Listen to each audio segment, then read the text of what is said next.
What's up everybody and welcome to the Fight Franchise and our preview and prediction of the main event of UFC Fight Night Kansas, where Ian Machado Garry has took on a short notice bout against Carlos Prates, where Carlos Prates was supposed to fight Jeff Neal in a bout at UFC 314. Jeff Neal pulls out. Jamal Hill was supposed to fight Khalil Roundtree. They've pulled out and be rescheduled, so that main event at Kansas was free.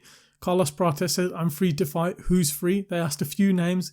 Ian Garry stepped up to the plate and is now fighting Carlos Prates in a bout with a lot of hype, but I feel like that hype is going to be a dud come fight night due to Ian Garry's fighting style. More on that later. Going to give my tail of the tape, how both fighters got here, and then my preview and prediction of the fight. So let's get up the tail of the tape. It's right in front of me. So Ian Machado Garry, 15 wins, 1 loss. Carlos Prates, 21 wins, 6 losses, but had that legendary year last year where he got 4 wins and 4 KO stoppages and blew up and has just became a name in this welterweight division to look out for.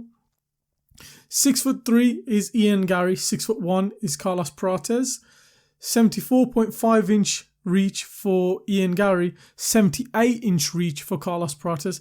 So though Ian Garry has a huge long reach, he has quite T-Rex arms, whereas Carlos Prates is the shorter guy, only by a bit, but he has way bigger reach. You know, he's almost got an 80-inch reach, which is the same as Adesanya, and we saw how good he was with that reach. So let's kind of break down Ian Garry. So Ian Garry joins the UFC in November of 2021, where he goes on a great streak up the rankings, where he's got a lot of hype, and you know he wins his first bout in MSG via KO, akin to how Conor McGregor with that pull left hand, and he just kind of puts out his opponent, and he's been doing the same thing ever since. Wins 2 decisions and then has a competitive bout versus Song Kenan, where you know Kenan has him in danger, but he slowly gets back into the fight, does Ian Garry, and then manages to secure the TKO in the 3rd round. Comes back, lands a brilliant head kick versus Daniel Rodriguez, and then puts him out, and he's on this kind of, you know, going upward trajectory where he's like, I'm going to get to the belt, I'm going to work up the rankings, I'm going to get there. And this is where his career starts to, you know, take into the real opposition and start fighting up the rankings. Before this, he was fighting, you know, the low level outside the top 15. Now he's fighting into the top 15. Has a brilliant performance, one of his best performances against Neil Magny, where he's chewing up Magny's leg and calf kick and destroys Magny to the point where he can't walk, and he just batters him across the 3 rounds and wins, I think it was a 30-24. He won every round 10-8, I'm pretty sure. Battered Neil Magny in a brilliant performance. Then he faces Jeff Neal in a bit more of a competitive bout where, you know, Jeff's got those hands of steel where he's smashing him on the feet, and, you know, Garry's trying to be more defensive, using the clinch and trying to land, you know, the shots where he can. Was a close and competitive bout, quite boring, where Garry won the decision. Then he brings in and welcomes Michael Venom Page after his debut against Kevin Holland. Michael Venom Page looked unreal in his debut, and a lot of people wanted to see him against another striker, but a better striker than Kevin Holland. Comes up against Ian Garry, and Ian Garry, I said in that fight, Ian Garry would be able to, you know, catch Michael Venom Page. He could not. Michael Venom Page is so fast on the feet. The way he darts in and out, he made Ian Garry look slow. He made him look lethargic in there. Ian Garry goes, okay, I'm not going to win this on the feet. Let me opt to grapple, and then he wins and has success in the grappling, and that's how he defeats Michael Venom Page by decision. When it was on the feet, Venom Page was stinging him where he could and just darting in and just taking him out. And then most recently, Shavkat Rakhmonov was supposed to fight Belal Muhammad at UFC 296, UFC 310. Shavkat Rakhmonov, Belal pulls out. Shavkat's there still on the card. Ian Garry goes, I'm fighting on short notice. Takes the fight on short notice, where they have a back and forth bout. I think rounds 1, 2, Shavkat Rakhmonov won. Rounds 3, Ian Garry won. Round 4, Shavkat's. Round 5, Ian won, getting the back of Shavkat late towards the end of the round, looking for the rear naked choke, where he showed in the grappling department he's improved well. His takedown defense up against the fence was brilliant. His takedown defense, Ian Garry has improved so much. Just he was getting clipped on the feet, and he hasn't improved on the feet at the highest level to hurt these guys at the highest level. And then since then, he's been sat on the sidelines, and now he's taken this bout on relatively short notice.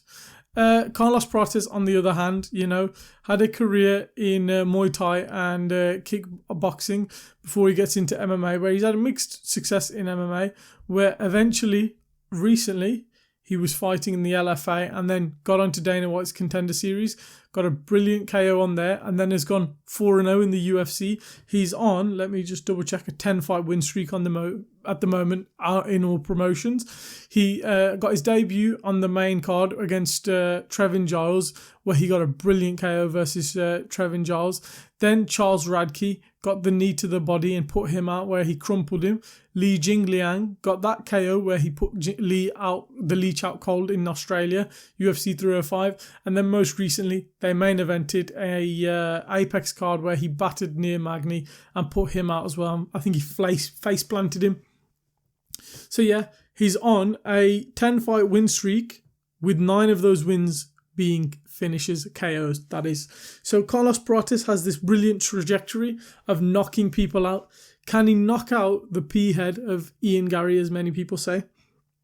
How do I think this fight is going to go? I think Ian Garry is one of the most underrated fighters in all of MMA. I think he gets a lot of flack for his, annoying personality and his outside of the octagon and family lifestyle and all this nonsense and the name he's taken and blah, blah, blah. There's a lot of that noise, but I think that takes away with how good this guy is actually as a fighter.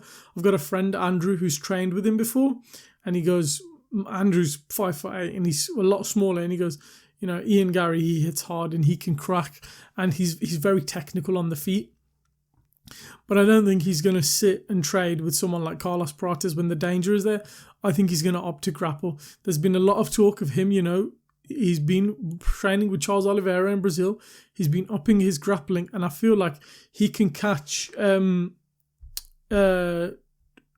Prates in a submission. When you look at some of Carlos Prates' early career, yeah, he had some KO losses, but he also lost via a heel hook and a triangle and a rear naked choke. So he's had some submission losses.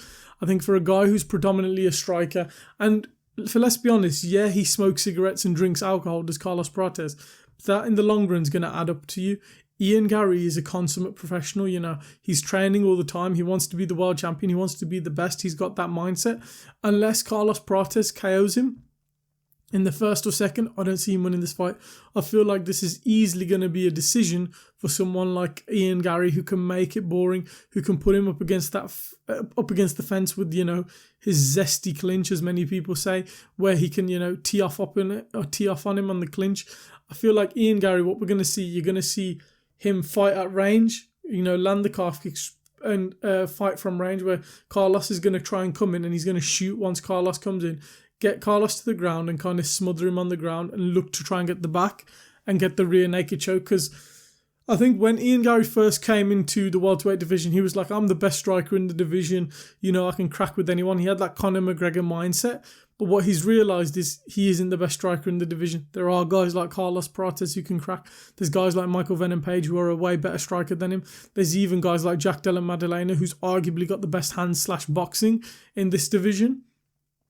So what he's doing is saying, look, I'm not just a kickboxer, I'm not just a striker, I'm a mixed martial artist, where he's going to show a full mixed martial arts game against someone like Carlos Prates. That 4-fight win streak, that 4 KO win streak by Carlos Prates was amazing, and I'd love to see him get another KO and just fly up the rankings. I just think Ian Garry is a very smart and technical fighter. He doesn't really make... His mistakes is in the striking, when we've seen him, get caught by Song Kanan and get in trouble, where Shavkat Rakhmonov landed a couple of big shots on him, coming in with that jab and right hand, and even MVP coming in and stinging him. But he knows, I'm not going to sit and trade with Carlos Prates. My goal is going to be take this fight to the ground, put him up against the clinch. As much as, everyone wants to see him get KO'd, he's a smart and technical fighter, and he's going to play it technical. He's going to fight at range with the calf kicks. He's going to land the jab, keep Carlos at bay, and then when he sees his opening and he pushes him back a little, he's going to look for the takedown and get him back up against the fence, and he's going to work him up against the fence and get the takedown, and he's going to look for that rear naked choke. You don't train with Charles Oliveira this much if you want to improve your striking. You want to improve. You train with Charles Oliveira to improve your grappling. So I think Ian Garry is going to kind of smother Carlos Prates, and unfortunately, he's going to kind of fraud check him and kind of take his kind of win streak away from him. As for Ian Garry saying he deserves a title shot if he beats Carlos Prates, mate, I don't get what is with people. He's not even got a title shot yet, and he's like, I'm beating Carlos Prates and I'm getting the belt. This Colby Covington era, getting 3 title shots and whatever, that's done. Why don't people look at guys like Robert Whittaker? Robert Whittaker, when he lost to Israel Adesanya the first time, he came back, he fought Darren Till, Jared Cannonier and Kelvin Gastelum, all of the top contenders in his divisions who were on win streaks and coming up, beat them all and then earned his rematch. That's what you have to do. Stop getting these immediate rematches and whatnot for title shots. It's so annoying. Look at someone like Jiri Prochazka, gets beaten by Alex Pereira, comes back. Okay, he wins only 1 fight, but he beats one of the best contenders, Alexander Rakic. But even then, when he got the title shot, he got it on short notice. He saved the card on short notice. If Ian Garry goes, you know what, I'll take the fight on short notice if JDM pulls out, fair enough, he deserves the title shot then.